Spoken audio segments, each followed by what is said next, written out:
I've tried everything to overcome my anxiety. Now what? Welcome to the Therapy Brothers podcast. I'm Brannon. I'm Tyler. We're brothers, we're therapists, and we know recovery. Bring your stories, your questions, your successes with real recovery.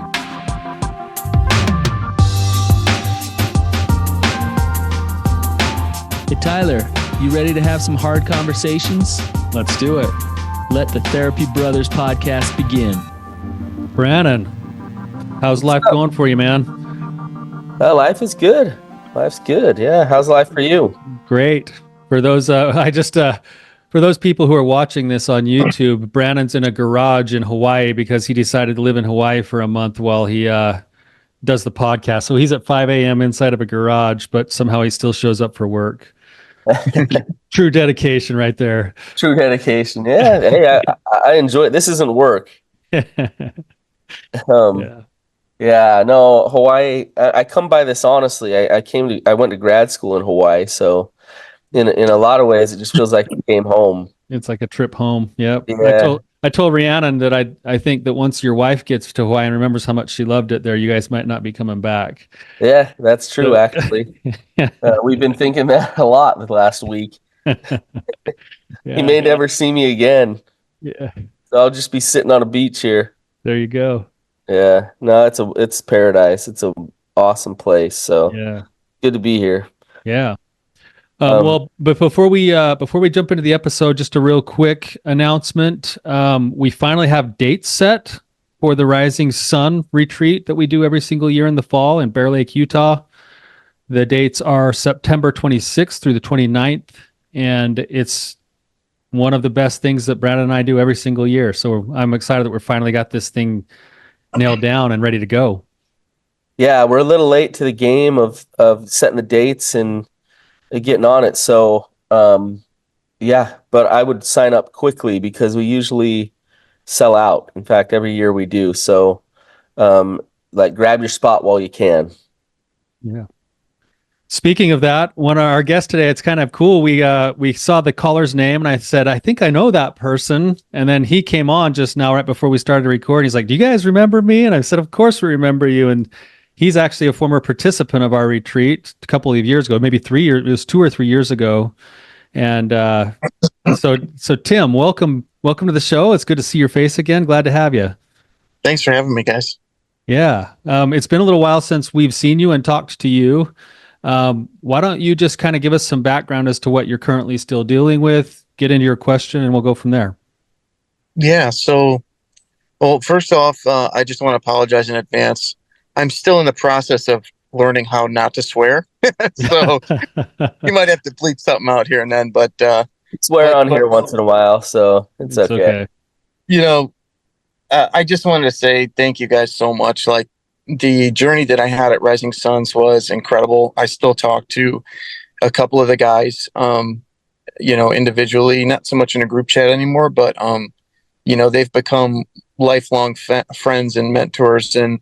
And you guys, did a lot of work and sacrificed a lot to put that on. And I really am grateful for that. And to anybody out there that's listening, I'm not trying to sell the show because I ain't getting any funds back here, but go, just and don't hold back.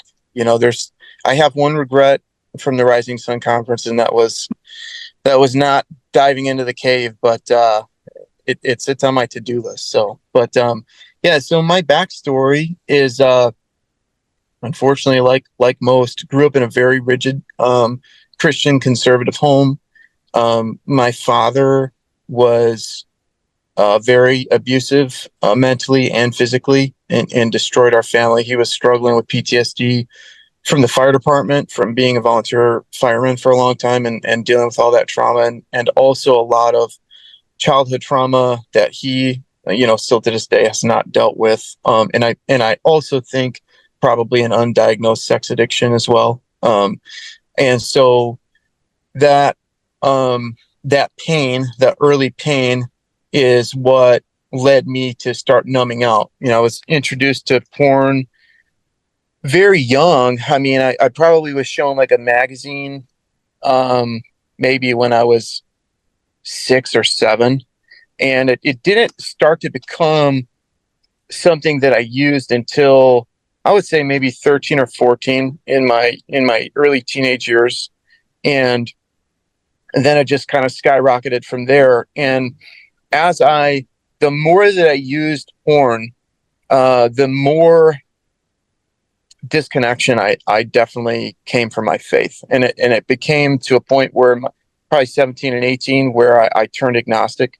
And I wasn't, just to be clear, if people don't know what agnostic is, it's not, you're not an atheist. You just kind of don't know.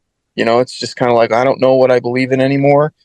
And that road led me to total destruction. So it was about 4 years ago today was D-Day for me.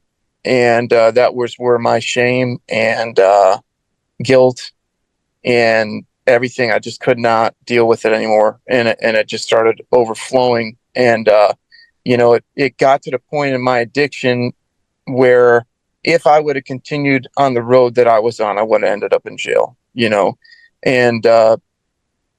and I'm so grateful that my own conscience, it wasn't like I got caught and, it wasn't like I got caught and I had to deal with it then. There was something inside of me, and I believe it was just God next to me the whole time, pecking at me and saying like, hey dude, you need to wake up. Like, you need to wake up. And my wake up call was my daughter that was born. She was an angel. I just wholeheartedly believe in, and during the whole process, God had put all of these people in my place to help get me out of the hell that I was in.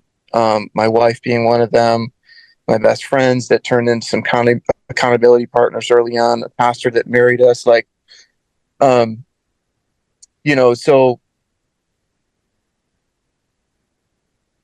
I guess where I was going with that is, I finally listened to that inner voice, and that inner voice is what saved me from total destruction. Even though I really believe I was dead at that point. Like, I was just a shell of a man. I wasn't living in any sort of integrity. I was completely lost. And so that's where I started my journey. And we did a pretty botched disclosure. I didn't know what I was doing. I mean, I was so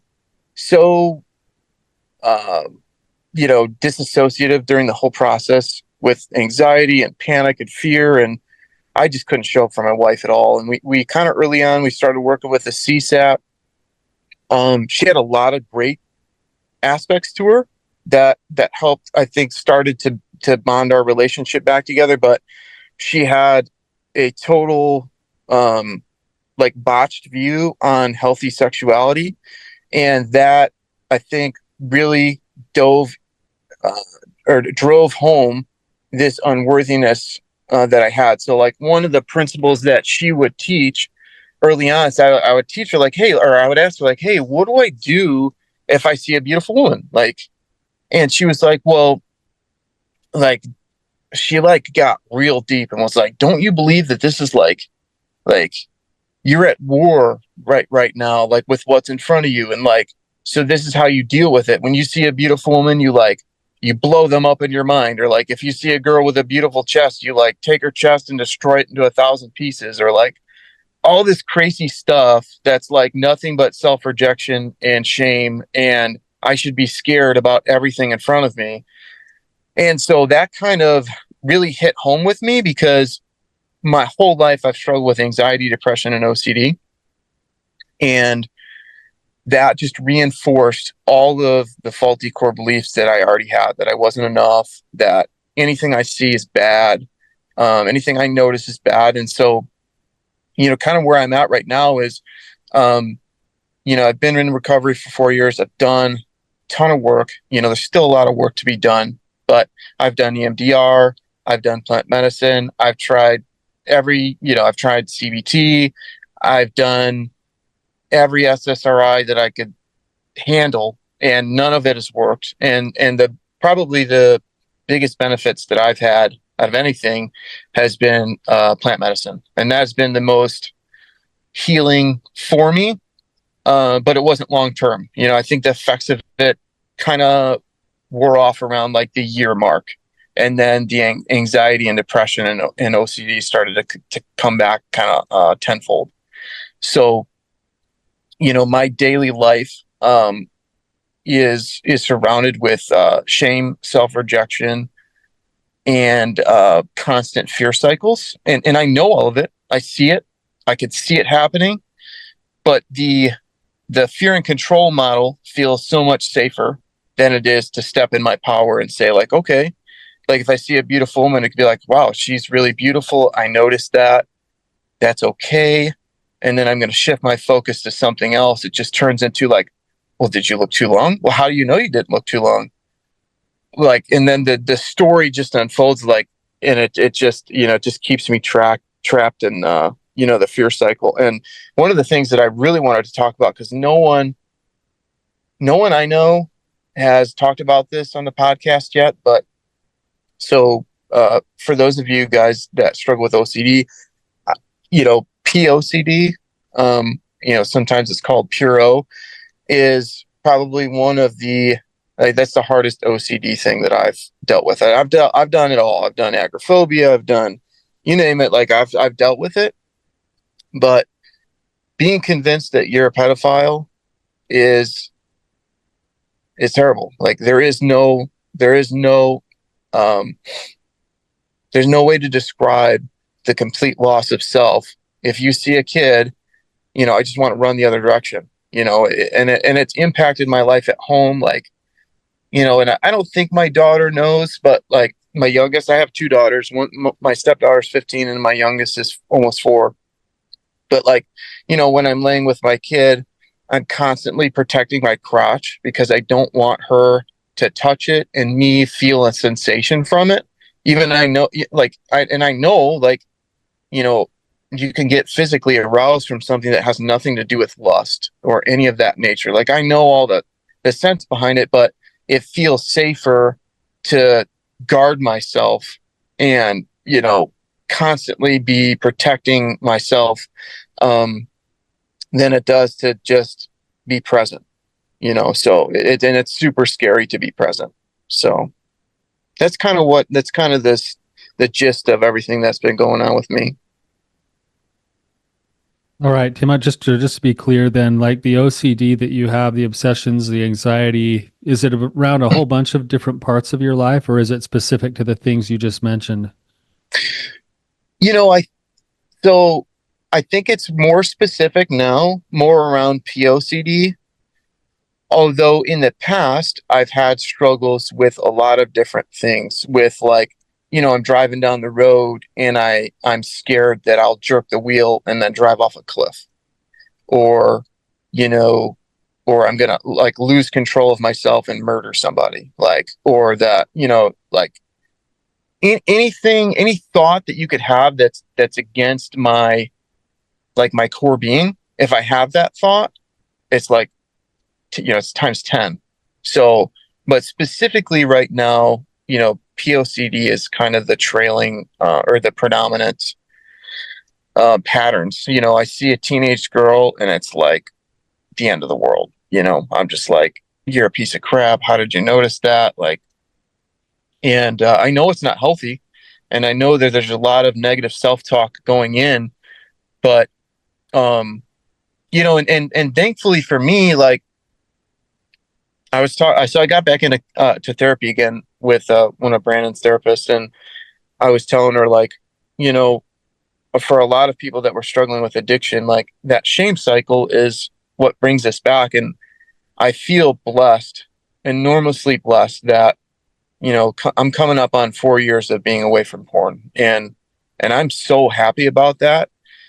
And I would say it's not something that I'm triggered by, like, at all. And I've seen a lot of stuff, and you see stuff, and I feel blessed that I feel like I've been delivered from those triggers, like, supernaturally, because I look back at my life before then and how dead I was and how automatic it was. I was just running on a time clock, to act out. And so I'm super grateful for that. I feel like there's been tremendous healing in that aspect, that I don't have to deal with that. But the mental health part of me is still stuck. So I hope I answered your question. Yeah, I think you did. Go ahead, Brannon. Oh, I was just gonna say, you kind of mentioned it.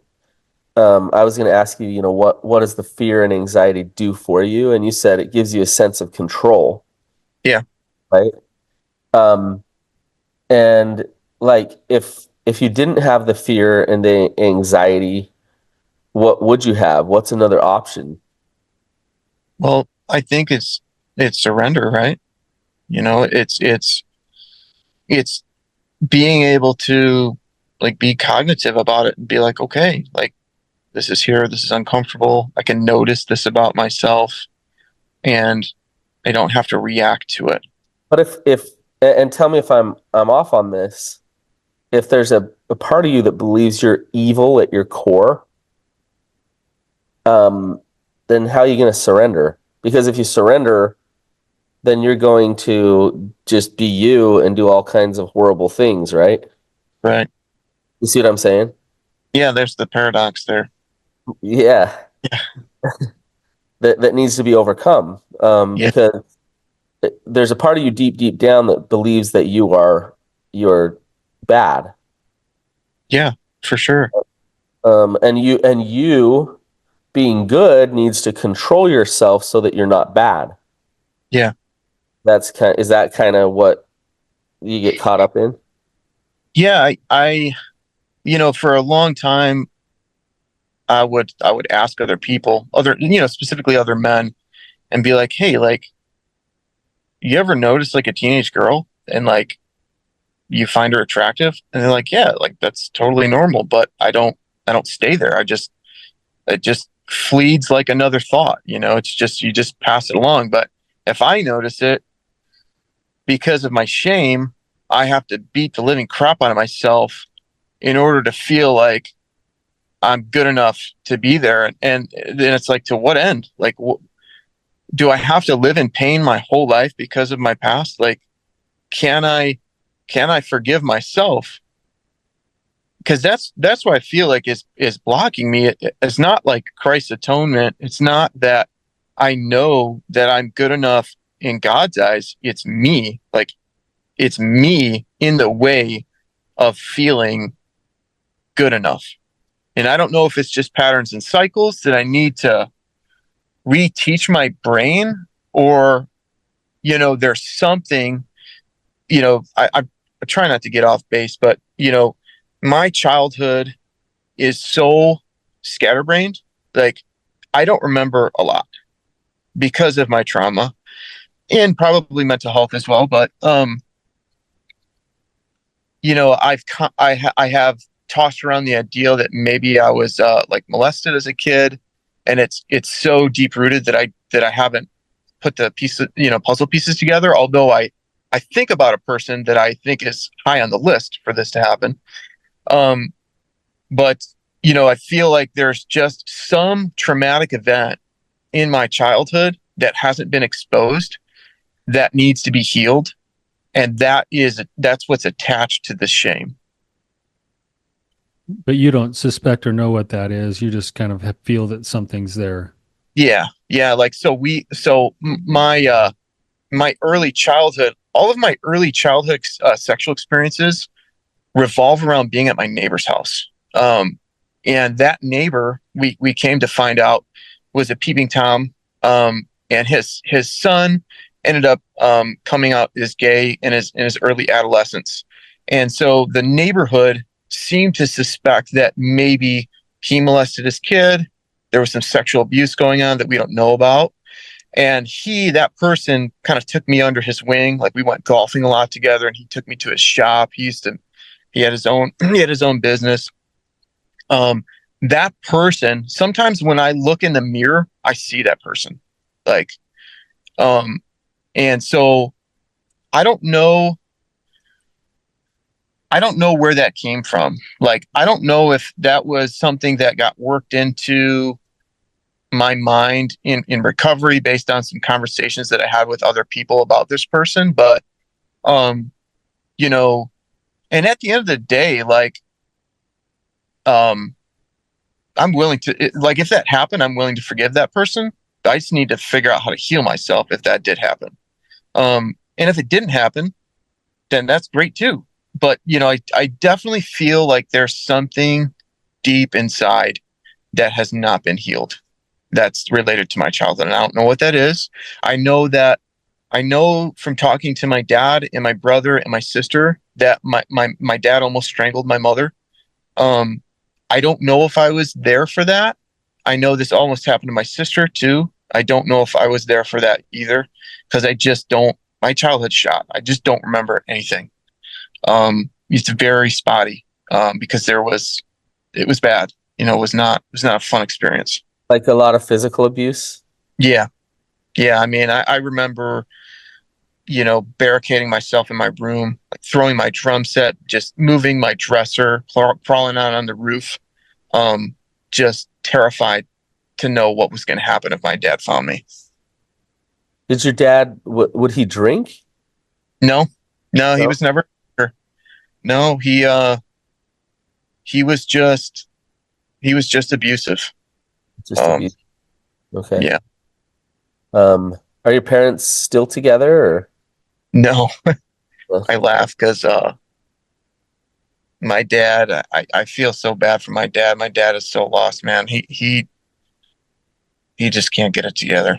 But they are not together anymore. You know, my mom continued her childhood trauma into that relationship. Her dad was abusive.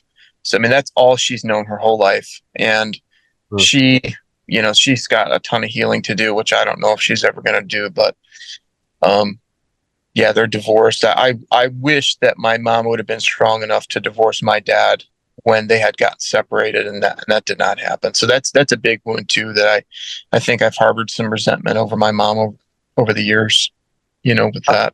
How often do you talk to your dad? Well, I put some significant space from between us when he moved to Africa to. So he was involved in.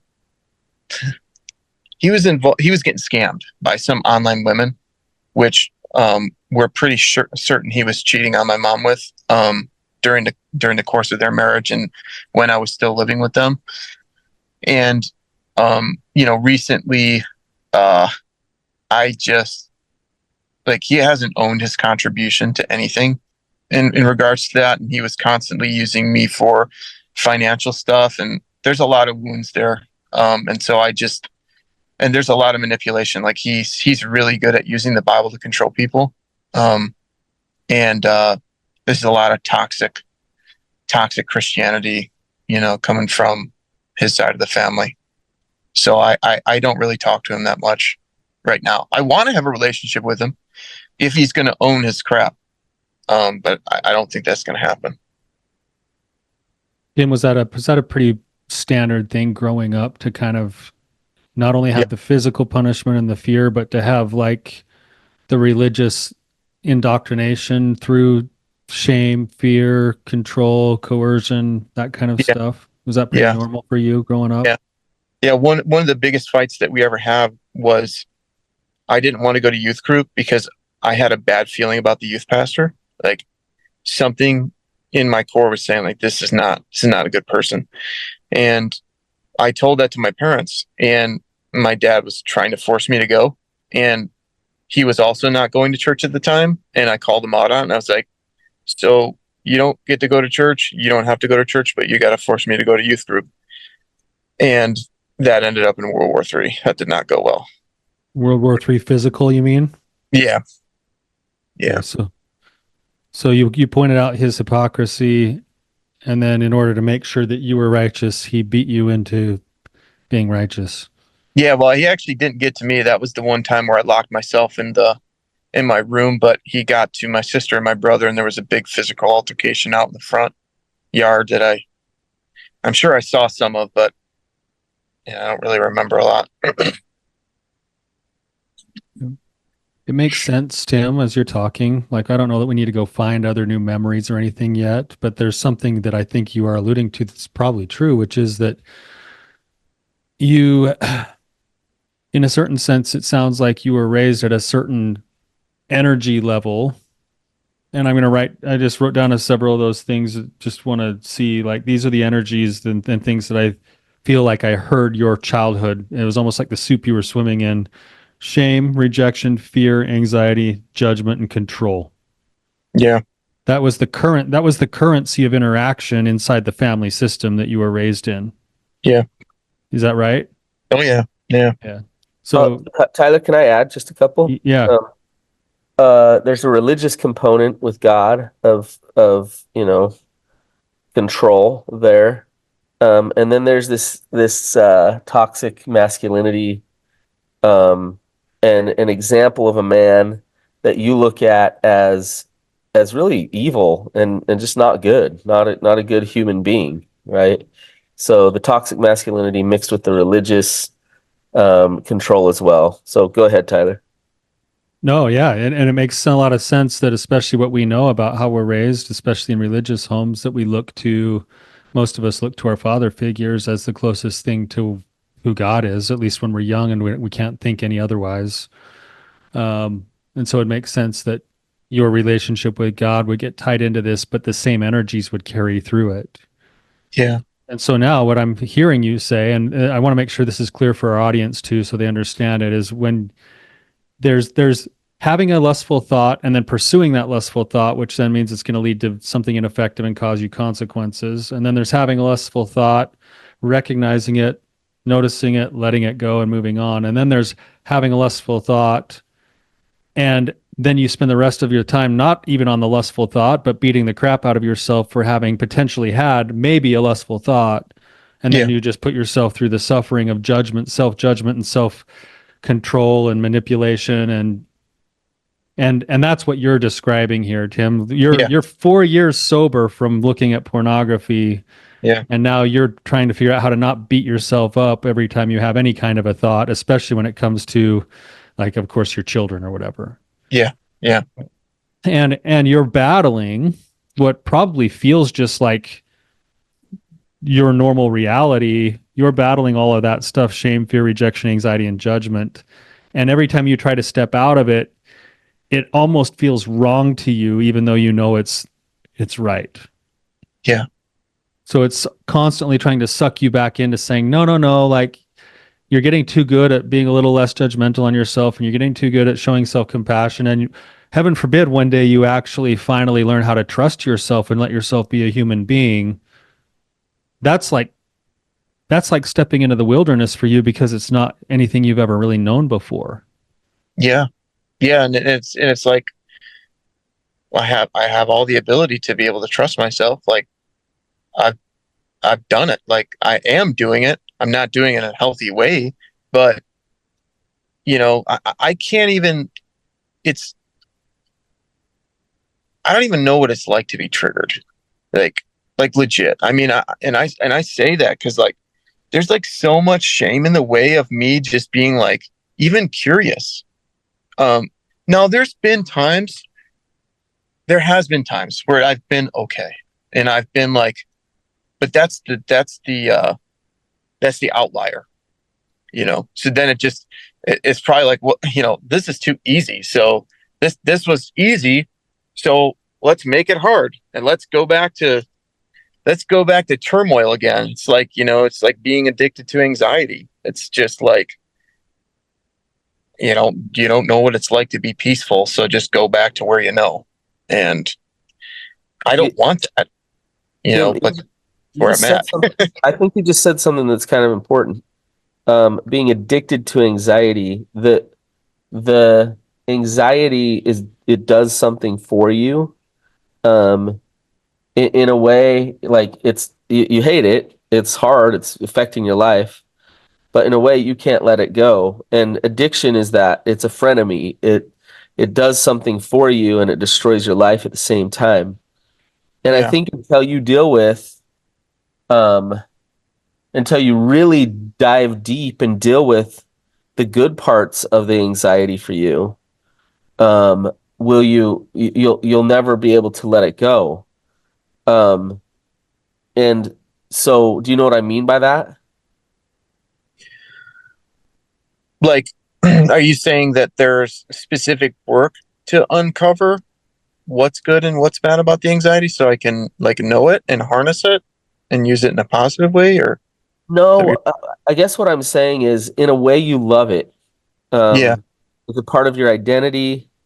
It's a thing you can use to find some level of at least um, you think that it's control. Oh, I have control over whether I'm a good person or not.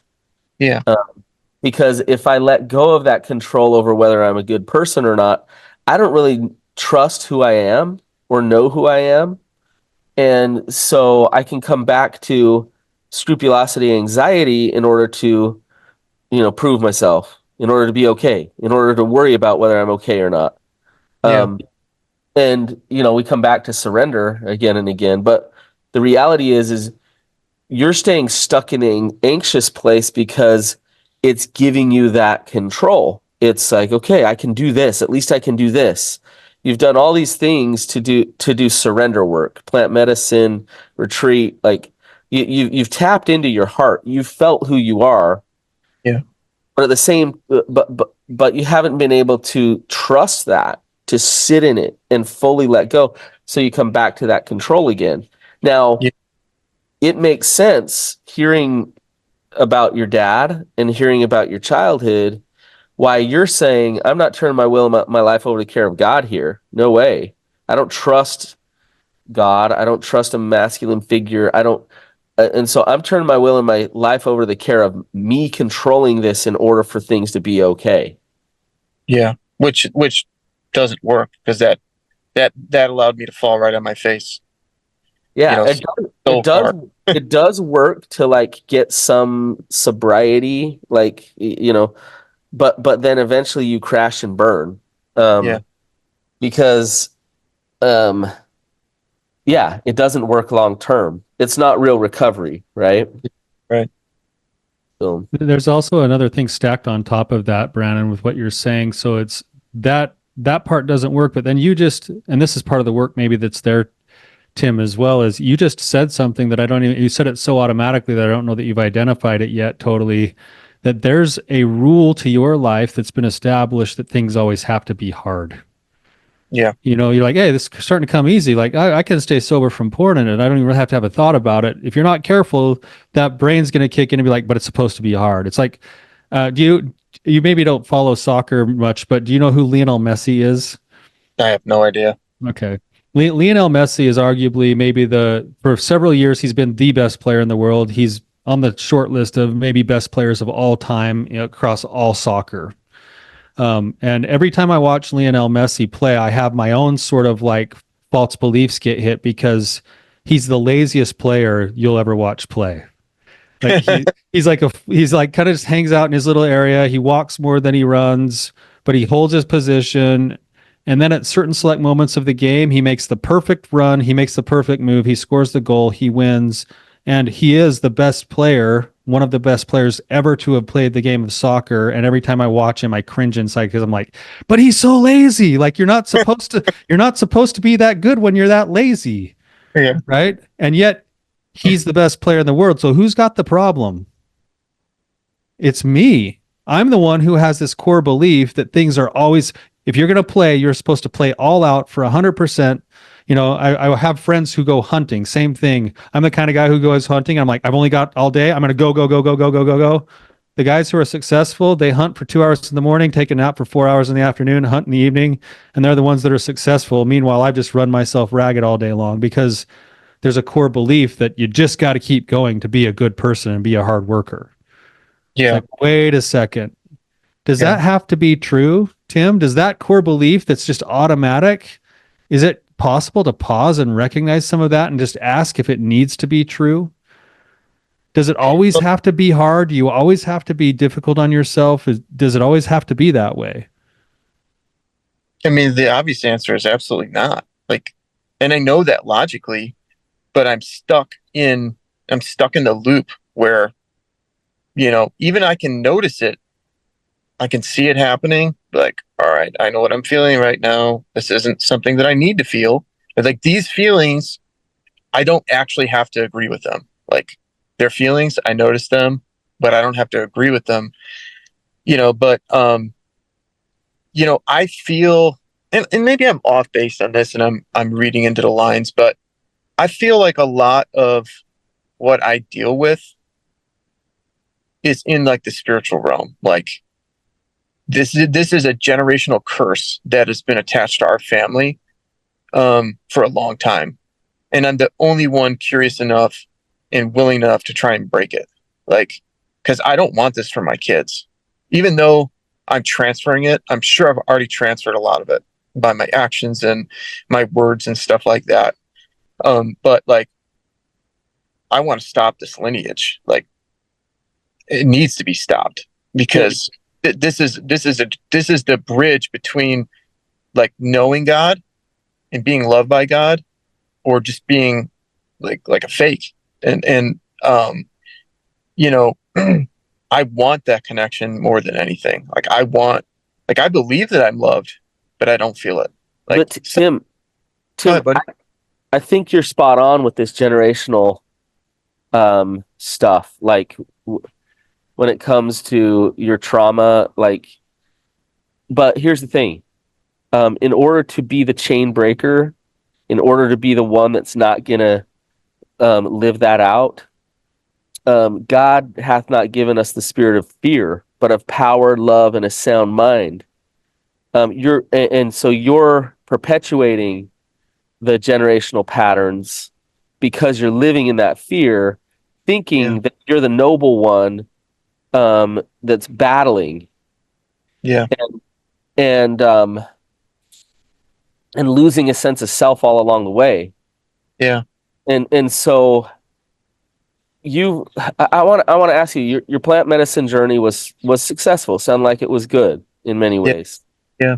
Was it a psilocybin journey? What was it? It was acacia, and then I was pretty wrecked from that. So the next day was a 2-day thing.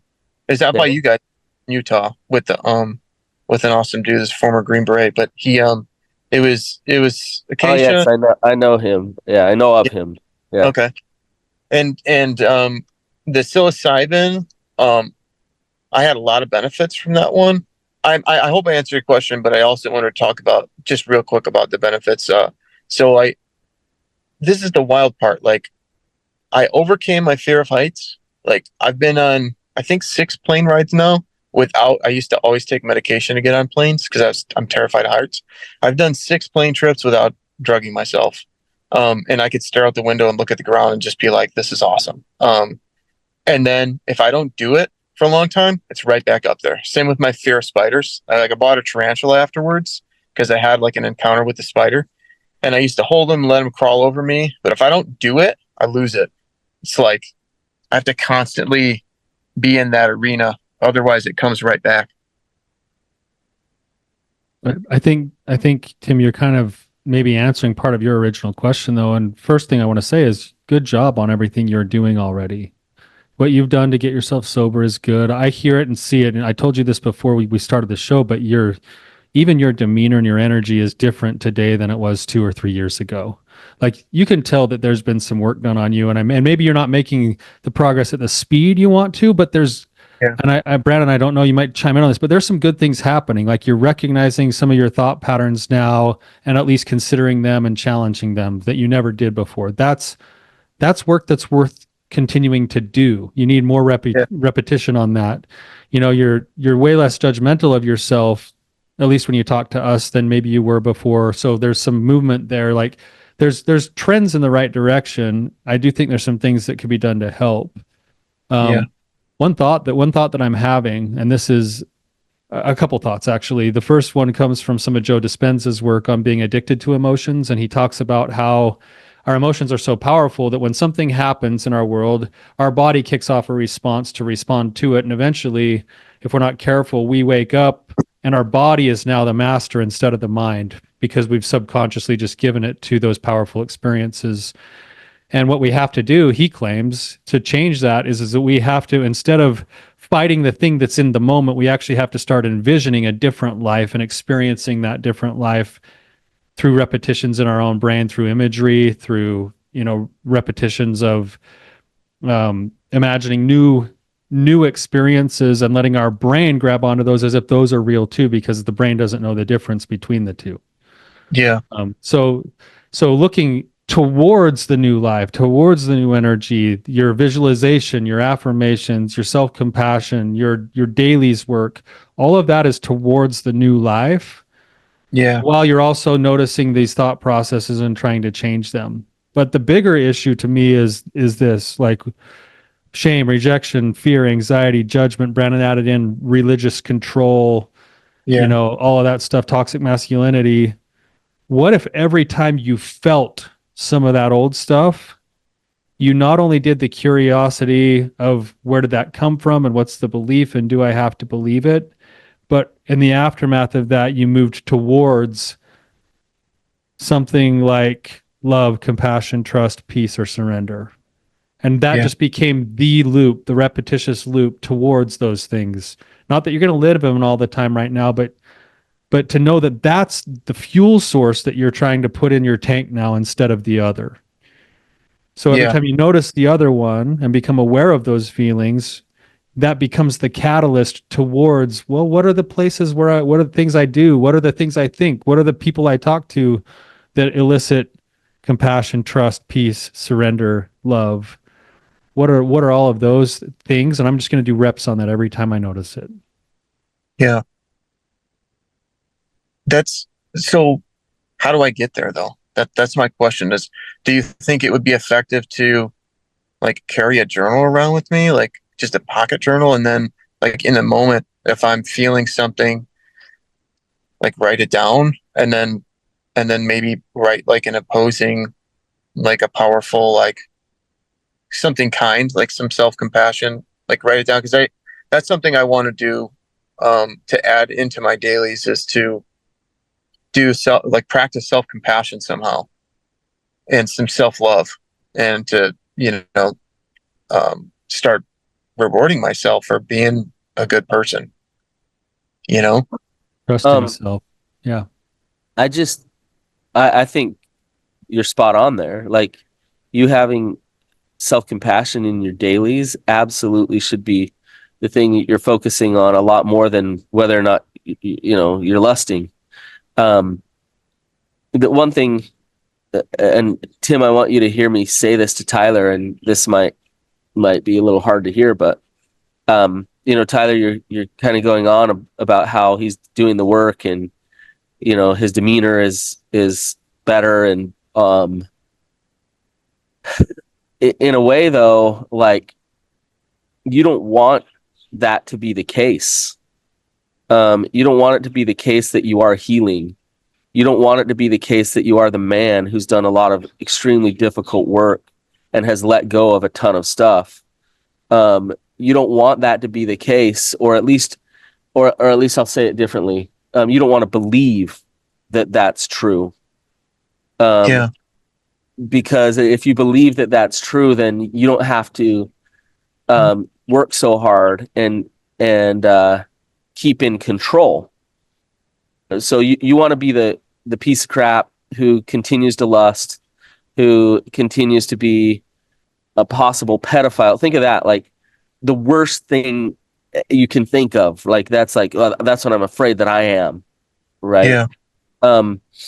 So deep down, there's still these demons in there saying, Tim, don't believe who you actually are. It doesn't matter if God comes down, obviously, with certain signs. Like at the Rising Sun retreat, one of the big parts of the retreat for everyone was how God came to you. Yeah. How God manifested to you. It was pivotal. Pivotal, Tim. God is fighting like crazy to say, like, hey, I got you. You're good. You don't need to get yourself anymore. You don't need to manage yourself anymore. I got you. Right. Yeah. But to believe that is hard. It's really interesting, Brannon, that you bring that up. Is it okay if we mention this part, Tim? Yeah. what happened at the retreat, because I think it's going right along with what Brannon's saying, in that one of the most powerful parts of the retreat happened to be, I think it was around your fear of heights and around like your own self-judgment and control. Yeah. And what happened? So I was just crying about this on the way to work this morning. So, you know, we're hiking up the mountain.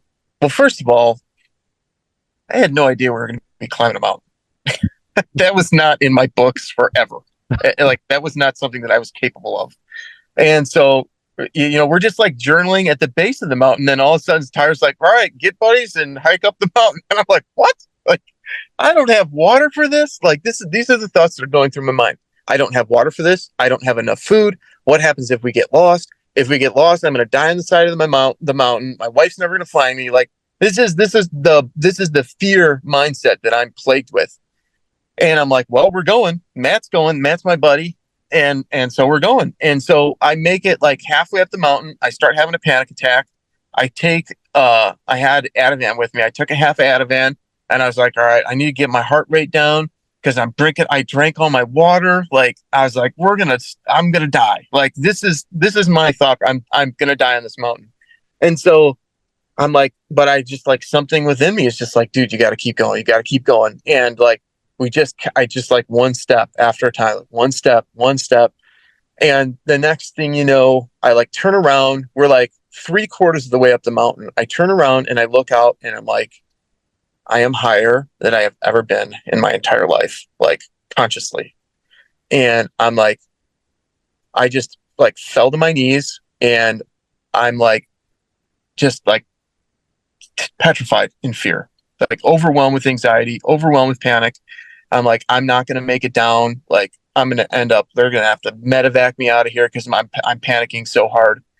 And I just start praying. And I'm just like, God, like, can you please help me through this? And I look up and I see this beautiful butterfly, like right in front of me. And that butterfly has been a symbol to my wife and I since like early on in our recovery. There was like a synchronicity that happened with the butterfly. And it's been something that's been in our home. We like to keep a lot of butterfly pictures and stuff. And so I see this in front of me and I just like, bro, you surrendered. Like, you let it go. Like, you ask God to carry you and he's here with you. And I get up and I keep trekking and it starts to come back. The fear, the anxiety, the panic. And at one point, I think Brannon he was like 10 feet in front of me. And I just fall down and I just start crying like hysterically. And I start praying again. And I'm like, God, please, like, help me through this again. And I open up my eyes and it's right there again. Like another beautiful butterfly just sitting like right in front of my face. And I'm just like sitting there bawling and like Brandon comes up to me and he like gives me a huge hug and he helps me like up through the last, I don't know, 10th part of the mountaintop. But that the beauty was in surrender. That's because it was the exact opposite that I had lived in my whole life, where I was like, I'm done controlling. I'm going to step into my power, my truth, like know who I am, know that I'm capable of doing this. And I'm going to run right through it. I'm going to run open, wide arms open. And like, he met me on the side of that mountain. And I just had a very similar experience like 2 weeks ago. I was telling you before we started, same thing, like just got in that mindset of panic and fear. And I'm sitting in a garage. I haven't had a panic attack for 5 years. And I start to feel it coming. And I'm like, all right, I noticed this. Like, what am I going to do? And I start going through my inventory. Like, what are my skill sets to overcome this panic? And I was like, why don't I just surrender it? I bowed my head. I prayed in the garage. I said, God, please pull me through this. Like, I don't want to go back into this mindset. Walked outside. Beautiful butterfly flies right past me and perches right in my garage. And I looked up to the sky, started crying. And I was like, thank you, Jesus. Like, I needed that. And I just stayed there in that moment for like 2 minutes. And I just looked at the butterfly and it adored its beauty. And I was like, you did this for me. And it's awesome. Yeah. Just to feel that power right there again. And I don't deserve it. Like, I don't deserve it. But he's there and he keeps loving me and he keeps showing up. And my family, going to church, like meeting all these people that just keep on loving me and showing me compassion. But I don't want it. It's like, why? Yeah, I think it's back to what Brannon was saying. Thank you so much for sharing, Tim. And I would just say it's pretty cool to me that with what Brannon was saying to you, you have living, breathing experience with your higher power now that says there's a different fuel source that you can operate from. And every time you wind yourself tight on the old way, compulsion, coercion, control, and you finally practice that little bit of surrender, God's voice for you hasn't come in the big strong wind or the rushing of the thunder. It's come in a butterfly form. It's come in the form of a gentle touch, a piece of beauty. And I think that you could take that and you could actually apply some of those principles to your own life. Every time you notice it, you're going to look for gentleness, beauty, and replace it. Now, the challenge is Brannon's right. I don't think you trust yourself enough to let go of your criticism to trust that you'll still do the work if you're not mean to yourself. Yeah. And yet you said here today, and this is the part of the work you have to do is to have more experience with this through your dailies and your self-compassion, all that stuff, is you said here today that you know that you're a good person. You know you can be successful. It's a matter of tapping into those things and learning to trust that, because once you trust self, you don't need to cling to control for your motivation. You're using control to motivate you because you're afraid you won't be motivated to be good otherwise. And when you agree that there's a force deep down inside of you that will not die, that will never go away, that will just want to be good, as soon as you agree that that guy's there and he's never going away, you won't need to coerce yourself into those things anymore. You'll choose to do them because that's just who you are. But the thing about it is,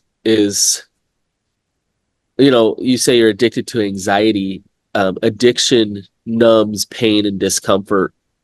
What makes you uncomfortable is how freaking amazing and good you are. And so it's kind of backwards. It's like you use anxiety because you're uncomfortable about how amazing you are and how much God loves you. And so then you got to look at, why are you uncomfortable with that? Why is that so freaking hard for you? And there's a reason why, and it's the trauma that comes in, all of the experiences with your dad, all of your father wounds, all of maybe the abuse in the past, whatever it is saying to you, I can't believe that I am loved. I can't believe that I'm okay. And it's scary to sit in, to just sit in, I'm okay. Yeah. So when the anxiety comes up, Tim, whether you see a beautiful girl or for whatever reason, to stop and just be like, I'm good. This is uncomfortable, but I'm good. I know it sounds so simple, but if you can have the self-compassion to stop and say, there's a reason why this triggers me, that being good, there's a reason why, and that's okay. And I'm going to unburden that part, and I'm just going to be good. And I'm going to remember those moments with the butterfly. I'm going to remember how God is fighting hard to let me know that I am loved and I am okay. Right? Yeah, man, and he does, dude. And it's just like, it's been so evidently clear in my life. Like, it's like a dang smorgasbord of him showing up just like constantly, and it's like, bro, like he is after me so hard. I just gotta let go. Just gotta let over and over again, 1,000 times. Do it 1,000 times. It's just reps. The same way that you learned those negative things, you're going to learn the positive things the same way with reps. So, Tim, we're out of time today, but man, it's a pleasure to be able to visit with you again. Yeah. Some choice memories and choice experience thanks to you. So you guys, thank you, Tim. God, man, but you guys are doing the work, man, and I can't say how grateful I am for you guys. I mean, what you guys do with the podcast and in your own practices, and like, you guys are just shining beacons of God's love, and I hope you guys know that. you know. So Thanks, Tim. That's really kind of you, Tim. Thank you. It's a pleasure for us to do what we do because of guys like you.